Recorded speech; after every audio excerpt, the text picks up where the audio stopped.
You would have to be absolutely insane to not think the Nuggets are going to be a top contender this year. But what about the rest of the NBA? What about the rest of the Western Conference? We're going to talk about it here on Locked On Nuggets.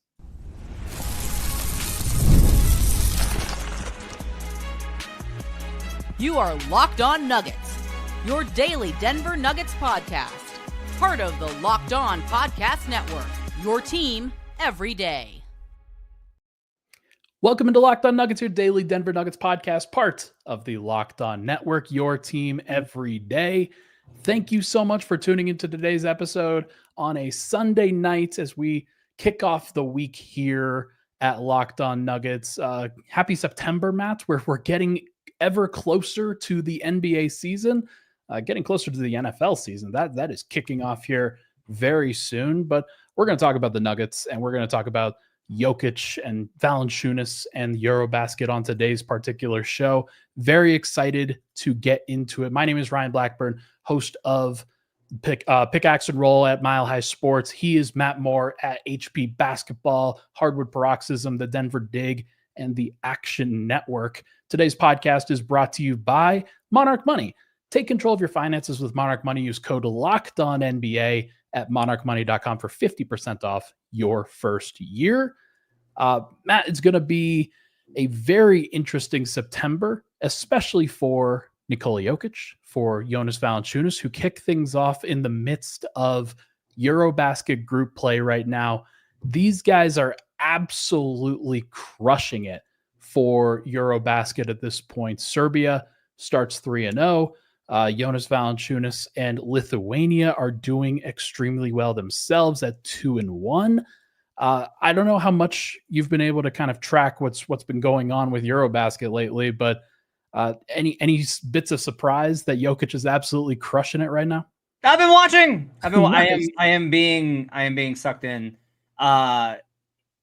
It's interesting to me that they are leaning on Jokic more than they have in the past, because it's always been like, I try and explain of like how different EuroBasket and international basketball is from the NBA. And like, it's a good example. And like, I'm not smart enough to understand like the reasons why it's not how it is in the NBA, where it's like, give Jokic the ball and let Jokic do Jokic things. But like, last game kind of was that against not great competition. The injury to Bogdanovic is huge. Like, that's a huge injury. He's got a ruptured hamstring. He's out for the tournament. It's going to impact the Clippers probably for at least a little bit. It definitely impacts Serbia. Like Jovic is going to have to step up big time, because he was great when they were playing lesser competition, and he's going to be higher on the scouting report now. There's going to be more focus on him from other teams. So I think he's going to have to really contribute. I think this is a really strong, like, there are some teams that I'm really impressed with. Like, I continue to just be blown away by how good Germany is. Yeah. Like, I just think that Germany is like really underrated for how good they, like, Dennis Schroeder and Franz Wagner every single game are just absolutely Tommy gunning the opponent. I mean, it has been wild what they have been able to pull off. Some sleepers that I think are actually pretty dangerous out there. Like, I'm keeping an eye on some sleeper teams as well. So it's perilous. Serbia is still the favorite. Serbia still should win. Serbia still has the best team. I think Petrovic has probably some better games, I think, in him coming up. But they don't have as much depth as I think that you would want. And some of the on-off splits, which I think I'm going to write about over the Dig this week, are mirroring a lot of Denver stuff, which I think is really fascinating. But, I mean, Jokic has just been sublime. Like, he's just been incredible. And, like, I was just on a podcast talking about EuroBasket and, like, how to bet it. And they were like, well, what if Jokic gets tired? And I was like, he doesn't. He never, just, unless it's game 7 of a series, he does not. In May, after playing 9 months of basketball, he does not get tired. So, yeah, I mean, they're still in really good position, but I do think it's getting tighter for them. Of course. Like, heading into the tournament, it definitely felt like they were at the top of everything. I saw some numbers from FanDuel before the tournament started, or maybe it was after the first Estonia game versus like Serbia, and they were like plus 150 to win the entire thing, despite the fact that 16 teams get into a single elimination bracket at the end of it. And that's incredible from an odds perspective. But as you say in the comments, Germany clearly a team that should be considered, if not the favorite right now, at least pretty close to it because of the overall amount of talent that they have on their roster and how it fits together, plays together. They've looked great throughout this entire thing, and I believe they won the last World Cup. If I'm not mistaken, because Schroeder was World Cup, was FIBA MVP. Yeah, he's dominant. So, and these guys, they have the experience. They know what they're doing. Jokic is going to have to do a little bit of a carry job, or else guys like Vasa Micic, who has not looked good at the beginning of this tournament, will need to step up as a ball handler. They did not bring Nikola Jokic on this roster, and that drew some raised eyebrows because Micic was not necessarily awesome leading up to it. But between Guduric, Stefan Jovic, Dobric, who has been pretty solid for them off the bench, like they've got the talent. There's no question about it. And they've got the connectivity. Obviously, this is a team that just won bronze at the Olympics and pushed the USA to a brink. So there's plenty of opportunity there. Obviously, Valanciunas has done really well with Lithuania. He took it to Nikola Vucevic over the weekend. But the other main star has been Alperen Şengün. Like, surprisingly, he has been unbelievable. Why is that surprising? Not surprisingly, because like it's like he's exactly built for this, and he is a very good fit for what the EuroBasket game really details. Like, what have you seen from him and just some of the stuff that he's done? I haven't seen as much of Turkey, but he looks really. I have seen some clips, and he looks really comfortable in those kind of situations. I do think that it's interesting that Turkey is still. You were pointing out the point differential, which I just think is like wild. Yeah, for Turkey with how they're performing so far in this tournament. I'm always going to be a little bit like. I'm not defensive of Jokic. I'm probably not defensive enough of Nikola, except when it comes to the MVP conversations. Yeah. But I do get defensive about Nikola whenever like Şengün gets brought up, because I'm just like, look, baby Sabonis can be very nice over there, but let us not compare him to the greatest floor seer in the history of the game. Yeah. So like that, I don't really find them comparable players. I find him and Sabonis to be much more similar, but he's also like, look, he's killing it. He's dangerous. Lauri Markkanen. Oh yeah. Lauri's been ridiculous. He's got a flamethrower attached to his hip right now. So that's crazy. Coming up next. This is Finland's playing Lithuania. It's JV versus Markkanen. Yeah. And that's going to be like a really interesting matchup because Lithuania has been so good on the boards. And that's kind of where Finland can, I think, get hit. But Finland's been shooting like 40% from three.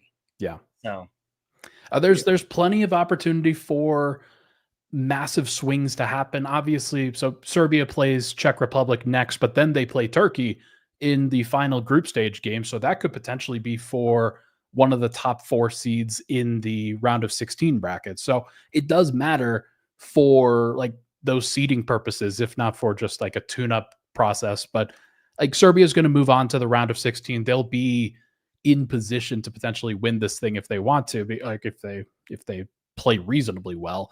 I don't know whether they're going to be able to pull it out entirely, but it does feel like, I was saying this before we started, it does kind of feel like some of those Jokic seasons without Jamal Murray, without Michael Porter, where now you've got one of your main stars going down and you've just got to carry the entire load through.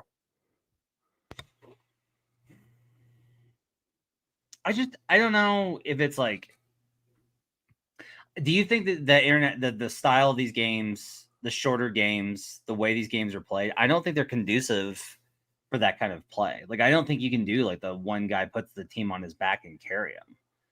Like, they tried for against Latvia and it worked, but it was a 2-point victory or whatever. It was maybe 4 points. So like, I don't think it's sustainable. It's why, Greece has played really well, but I'm still like, yeah, eventually somebody but Giannis is going to have to do somebody. And like very correctly in the chat, like John Fisher JPEG says Finland's going to lose their next 2 matches because Finland's got nobody except Lauri. It's true. But I mean, maybe that's kind of like and again, I think that's why I find that Germany should be the favorite, is because Germany does not feel like a one-man show. Like, it doesn't feel like it's just Schroeder. It's not just Wagner. Like, it's the two of them working together. And like the rest of their guys have also played well. So I don't know. It's gonna be interesting. It will be a quick take on everybody getting mad at the French player for scoring while Luka Doncic turned his back and the opposing team gave up a basket at the end of the game. I thought that was really funny. I didn't know who that guy was. He's having a great tournament. I saw that his numbers were really great. So I was asking about him and like going down the rabbit hole. And then I saw that and I was like, oh, that's really funny. I would consider it pretty disrespectful in an NBA context. So I should consider it disrespectful in a EuroBasket context. I'm also just at the, like, this is the thing that would really bother me in January, but life is too good right now. Like, it's Colorado, like, early fall, so it's life's too great. I'm like, look at the scamp. That's really funny. Can you answer Joey's question? How can I watch these EuroBasket games? Joey asks. So the Latvia game, they'll get on YouTube with scoreboard watching. Yeah, so the best way is Courtside 1891. That is the streaming service that FIBA uses to broadcast their content. They made like a whole bunch of different tournaments available, whether it's AfroBasket, whether it's FIBA America, or if it's EuroBasket.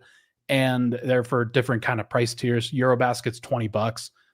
It's great video quality. It really is. So I definitely recommend it if you're willing to drop the 20, but like it's one of those things that you don't want to just have to struggle to go pirate a stream.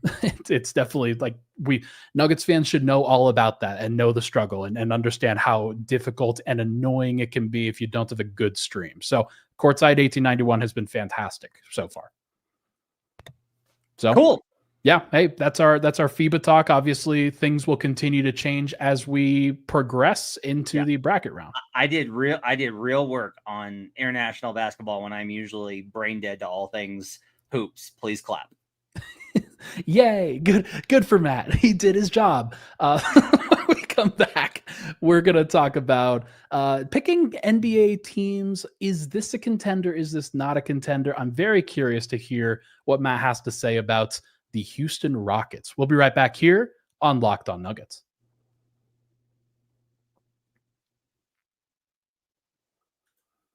All right. Back at it here for Monarch Money. Most people, they can't name all of their financial accounts or even what they're worth, whether it's 401ks, properties, investments. And when you don't have the full picture, you can end up leaving money on the table. That's why Monarch Money is the place to be. It's an all-in-one personal finance tool that brings your entire financial life together in one clean, easy-to-use interface on your laptop or your phone. Monarch is built for people with busy lives like you and me. If you've put off your organizing your finances, Monarch is for you. Monarch does the heavy lifting. You can link all of your accounts in minutes, see clear data visuals, get smart categorization of your spending, and finally feel in control of your money without ever touching a spreadsheet. My personal weakness with money right now has been making the small little purchases, but sometimes they add up into a big amount of purchases over the course of a month, but you never really know until you actually start to see it. Monarch Money can help you maximize, increase your savings rate, and at least categorize what you're really needing and what you're doing with your money. It helps you save money. Don't let financial opportunities slip through the cracks. Use code LOCKEDONNBA at monarchmoney.com in your browser for half off your first year. That's 50% off your first year at monarchmoney.com with code LOCKEDONNBA. We will be right back here on Locked On Nuggets. Before we get back into it, wanted to talk to you about the survey. Locked On wants to hear from you. We've put together a survey to learn more about our listeners and make your favorite podcast even better. This is your chance to tell us what you like, what you don't, and answer questions about our advertising. Go to lockedonpodcast.com/survey to get started. Everyone who completes a survey will be entered for a chance to win one of 10 $100 Amazon gift cards.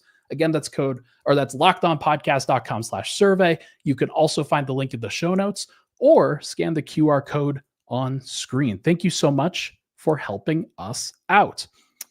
Back at it here at Locked On Nuggets. Thank you so much for tuning into the show. Hit that like button, hit that subscribe button. Would really, really appreciate it. Matt, I wanted to play, a fun little game as we like to do during the off season. And especially like this is something that happens throughout the year and it's going to update based off of how teams play. But as it kind of stands right now, is this team a contender? Is this team not a contender? I'm curious to get your actual list of what contenders there are in the NBA. So I figured we go from the top of the standings and just work our way down from the 2024-25 standings and see if that's the way to go.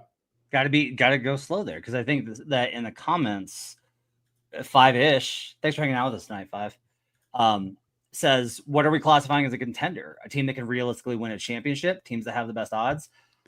I think that it's very important for you to define this as what you mean by a contender. Yeah. Because I'm kind of the mindset. So here's what's really funny. I don't think contender and teams that can win the championship are the same. Okay. Explain. I say these things all the time on all the shows that I do because these rules have held up over and over and over again. And if they ever change, then I'll adjust. But if you want to win the NBA title, you have to be a top 3 seed.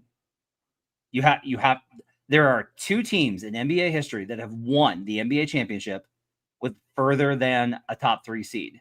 The 1969 Boston Celtics, the 1995 Houston Rockets. That's it. That's all we got. Now, you can make the finals if you're lower than that. Yeah. And those teams have gotten actually further and further away from that top 3 distribution and the kind of thresholds that we've seen historically in recent years. I mean, we've seen it pretty much every year over the course of these past few. Right? Heat, Mavericks, Pacers. Yeah. Last 3 losing teams in the finals. None of those teams were top 3 seeds. None of those teams were considered like really level contenders. But none of those teams won. None of them won. But you could also make the argument of, if you can make the finals, yeah, then you are one twist of fate away. Yeah. From it winding up in your lap. I think what I would classify it as is a team that has, to me, like a greater than 40% chance of making the conference finals, where I feel like, because I've always kind of classified it as, you get to the final 4 teams, you're a contender. Like you're in the race there. It just takes an injury from somebody. It takes a twist of fate from something else. A ball bounces in that doesn't, like, to me, that's where, like, you take, like, obviously, usually those rules, and especially the top 3 seed rule, will iron out over the course of time, but there's always the possibility that it doesn't. And if you make yourself available at the end just for that to happen, I think that there's an opportunity there. So I think kind of greater than 40% chance or so, because that to me is the time where, okay, that's significant. That is a significant number. You gotta lower it, right? So like a good way to kind of think about this is the Cavs have the best odds, but the market is a reflection of public opinion. Think of it this way. We're not going into gambling talk. Just think of the market as a reflection of public opinion. Yeah. Informed public opinion, because it's backed by dollars. The Cavs are plus 240 at FanDuel. Yeah. That's 29.4% odds in the Eastern Conference. So the best team, the team with the best chance of winning their conference, only has a 29% chance of winning it. So even to make it, yeah, hypothetically, like you're getting 55, 60% chance to make it there. Okay, I can see your point. So let's drop it down to a quarter. Like 25% chance that you can actually get to the conference finals, I think is a pretty, like, that means you've got a stake. You've got a stake in the game, and kind of similar to Daryl Morey's rule that if you have a greater than 1% chance of winning the title, then you're considered a contender. I think that those numbers are pretty similar. Okay, so let's get the easy ones out of the way. I think that if you sort the 2024-25 standings by the league, OKC's at the top. The Cleveland Cavaliers are at the top. The 2 top seeds in the West and the East. I think it's pretty clear that both of those teams are contenders this year, despite the fact Cavs not getting off to a great start with the Max Strus injury. I mean, the Cavs are to me, the Cavs are like the prohibitive favorite in the Eastern Conference. Like, I think it's Cavs and then a gap and then everybody else. And the Garland and Strus injuries in compound actually are really problematic. But when we consider the league, like the season 6 months and the kind of talent they've got, projected development from Evan Mobley, Donovan Mitchell can take over while Garland's out. Garland comes back. I don't know that I actually care that much about Max Strus's inclusion. Sure. DeAndre Hunter around for a full season. The Cavs, to me, are the prohibitive favorite in the Eastern Conference, so they have to be a contender. they've got Lonzo Ball, so might as well like you just step right in and do exactly what they need. So OKC, obviously contender. We don't have to really question that. They just won the championship. That's the easiest call in the entire NBA. The third best team in the standings was Boston. They are officially out of the contender race with the moves that they've made, the Jason Tatum injury. There's just no question about that to me either, right? Yeah, no, I can't put them there. Like Celtics fans will believe if they're hovering, if they're like, let's say that they are on pace for 45 wins, and there's word that like, hey, Tatum could come back at the end of the month, and it's January, then they're gonna talk themselves into it. But I just like that recovery time. You've lost so much institutional knowledge with Drew. Porzingis was such a matchup killer, and Horford, like that's the one that I don't think people are talking enough about. Is like look at their center rotation. Still great. Yeah. Like John Corrales has said that they are going to have one of the worst defenses in the NBA. So yeah, I can't put them as a contender. Completely reasonable, and I think completely fair. Then you've got the Houston Rockets, and we'll wrap up this segment with them. The Houston Rockets, who add Kevin Durant to a team that was fourth in the NBA last year in win percentage. They obviously lost in 7 to a pretty shady Golden State team that wasn't that good overall, that wasn't that talented overall. But they had Kevin Durant and they had Dorian Finney-Smith. They had Clint Capella. They have a whole bunch of development from some younger guys. They've still got Fred VanVleet. They've re-upped Steven Adams. They've got a pretty stacked roster, man. Yeah, I mean, the team is really deep. The question I just have is like, look, this team flirted with a top 10 offense at times, and they wound up, I think, 12th. So it's like they should be top 10. What if they're not? Like, what if they're just like the offense isn't there because KD doesn't replace the overall cumulative impact of having Jalen Green and Dylan Brooks? That sounds insane. And I get that. Like, it should be fine. I think Amen Thompson's going to be amazing. I love having a bigger role for Şengün and Jabari Smith. But I think it's like a reasonable question. So I did some number crunching. And I'm going to be referencing these numbers a little bit over the next couple of weeks on the various stuff that I do. In the Western Conference, if you don't have a top 10 offense, you need to be a top 3, basically a top 4 defense in the league overall for you to make a top 3 seed in the Western Conference. Now, they can do that because they were an elite defense. So they're still very much there. I will note that, like, my numbers do not think that they should have won as much as they did last year. They think they massively overperformed. So I still have them actually below my threshold because I looked at some numbers that also kind of looked at net rating. How many points do you need to beat the opponent by in order for you to be a top 3 seed? Right. Yeah. And the answer is per 100 possessions, you basically need to win by 5.4 points in the Western Conference. You need to beat teams on average by 5.4 points per 100 possessions.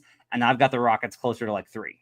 So I do not have them as like a contender by my numbers. But if you were like, if we're doing it from this perspective, then yeah, like they're a contender. Like they can win the Western Conference. They could face a team like the Magic and they could stomp them and win the title. I'd be shocked if they were only a kind of a +3 area. That to me seems, and I understand how you got there. I understand that some of it is regression, especially on those rebounding numbers for sure. But there's plenty of room for growth from them from an offensive perspective. And I do think that they'll end up being in the top 10, but you are right that there's absolutely a world where they are not, or Kevin Durant plays 40 games, or Alperen Şengün doesn't drive elite offense by himself, things like that. So here's a gap. Here's like actually a really interesting question on this one before we get a break. They were 22nd in half-court offense last year. But they were great on the offensive glass, which isn't reflected in these numbers. And that's a big omission in my numbers that I'm currently working on accounting for. Do you think that you can live on offensive rebounding? Can you basically make a meal out of that and eat on it in the regular season enough? Oh, in the regular season, absolutely. There are not enough teams that are able to adjust to the size and to the physicality and to the athleticism that they bring to the table. And if it is something where they are willing to keep it amped up in the regular season, then sure. But that's one thing that I don't know if they're necessarily going to do. They have expectations now.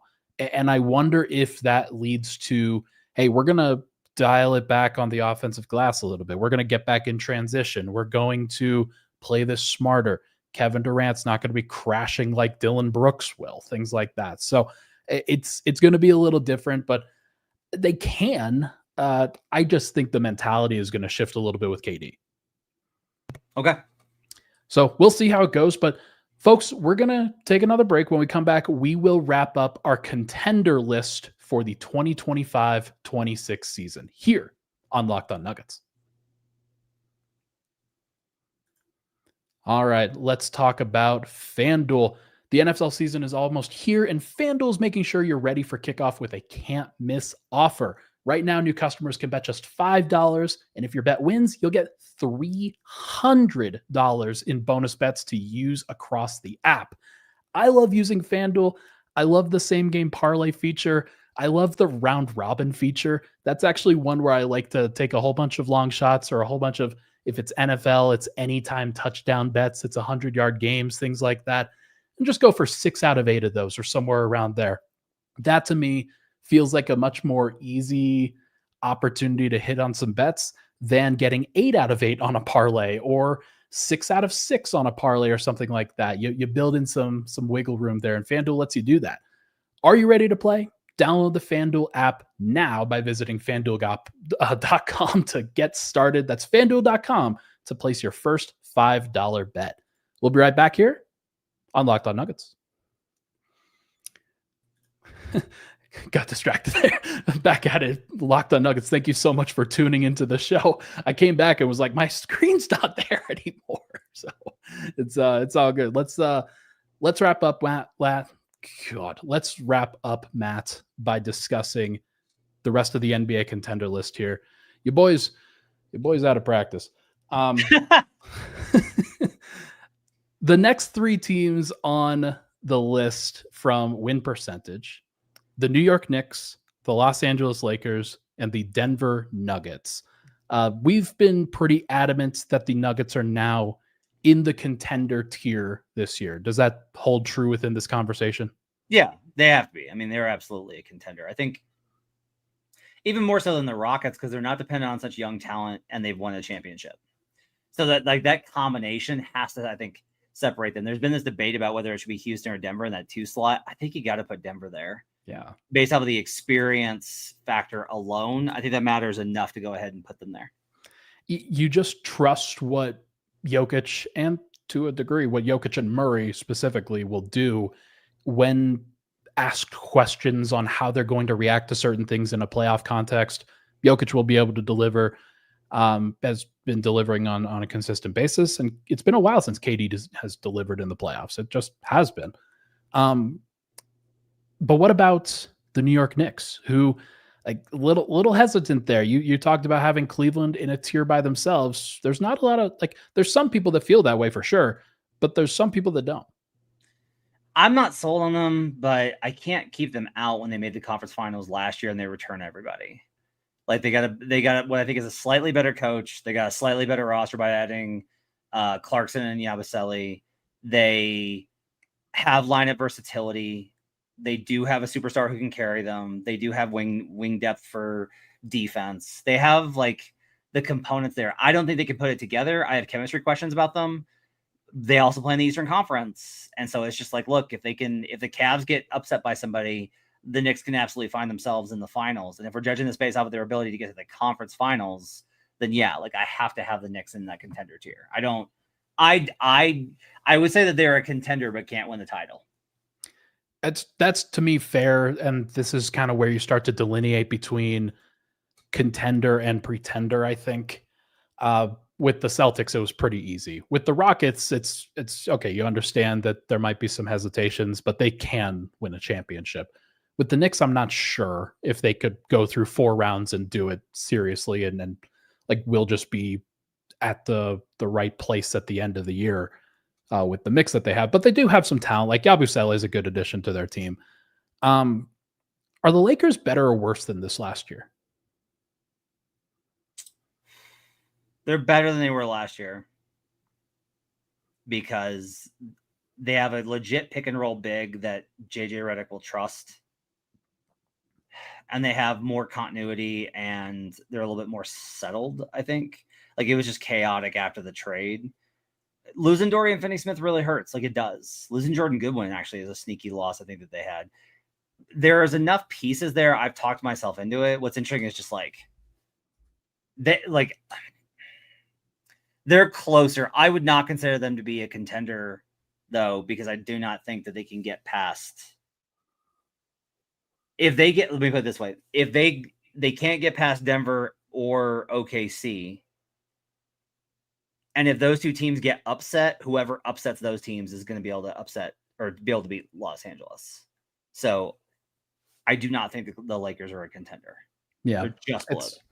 Nice to hear. Always nice to be reminded, I think. But they do have some flexibility that they could make trades during the season that could help them out. They obviously only gave up 1 first-round pick for Luka Doncic, so they could always sell that next one if they need to. Next up on the list, who did we have? The Pacers. Sorry, Pacers. I don't think you can win the title this year. That's sad. I'm sad. Yeah. Clippers, though, they are next. I think they can. I do not like this because I do not think that Kawhi Leonard is a good enough leader. I do not like their leadership structure, but the rest of the roster is cracked out. Like it is. I have them currently on pace for 57.4 wins. And that's before injuries, so that always kind of factors in. I think they could be a top 3 seed. I think they could make the conference finals. I think they could win the title if the right sequence of events go for them. It's a lot of things that goes right. Like they're not going to be favored in any of the last 2 rounds, but I think most likely. But I do think that they can win the title. The Clippers are legitimately a contender with the changes they made in the offseason. Next few teams, let's go rapid fire. I want you to give me a no or maybe because I don't think that there's anyone that's really definitive. Minnesota. Yes. Okay. I think they're better than people give them credit for. Golden State. No. I agree. Memphis. No. They still won 48 games last year, but they're going to be good. They're just not contender. Yeah. Losing Desmond does hurt no matter what people say. Milwaukee. Yes. Oh, wow. Ooh. Okay. I mean, I understand it because they're like the 4th East team that we've named so far. Which is insane. Yep. They could do it. Detroit. Yes. I really like Detroit this year. My numbers don't. My numbers think that they're like meh, but I love this team. I'm really in on the Detroit this year. They lost the bread that buttered for them, Tim Hardaway Jr. Orlando. No. It's tough. What about Atlanta? No, I'm out. Out. Wow, that's an interesting position where everybody's like they could be 4th in the East. Yeah, they're like the really trendy team, and I'm just like, how has it gone when the Celtics have given up on a guy because of injury concerns or money? How's that gone? And then on top of it is like Nickeil Alexander-Walker's really good, but is like he gonna substantially shift everything? Dyson Daniels was like this amazing defensive player last year, did not translate to their team defense whatsoever. I love Jalen Johnson, think he could be the best player on the team, but look at his shooting splits. Like when you dive into the Hawks, you kind of wind up being like, oh. Yeah. Oh, we'll see what happens with them, but we are out of time. We got through 16 teams. Think we did pretty well, but folks, that is going to do it for this episode of Locked On Nuggets. Thank you for tuning into the show. We'll be back on Tuesday night. Very excited to get into another topic. Thanks for listening here on Locked On Nuggets.